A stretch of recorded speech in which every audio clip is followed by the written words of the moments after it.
کی جماعت کا کیا موقف ہے؟ دیکھیے، اس ملک میں کون سی چیز محفوظ ہے؟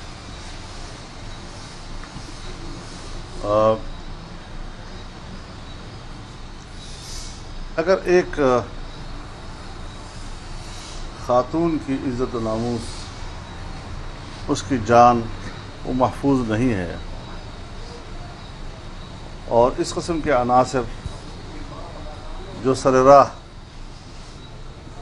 ایک خاتون کی حرمت پر ڈاکہ ڈالتے ہیں، پھر کیا توقع رکھی جا سکتی ہے؟ بے روزگاری تو پہلے سے ہی، مہنگائی بھی عروج پر،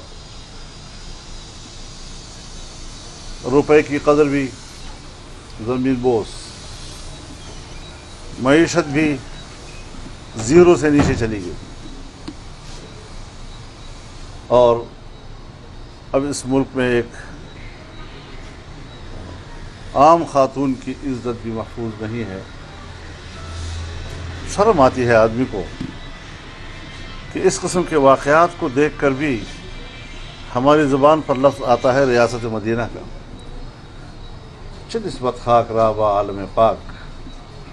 اب ظاہر ہے کہ ایسے واقعات کے لیے ہمارے پاس قانون ہے، ہمارے پاس ادارے ہیں، ہمارے پاس کورٹس ہیں۔ اب ان کا فرض بنتا ہے کہ وہ اس قسم کے واقعات کو سنجیدگی سے لیں،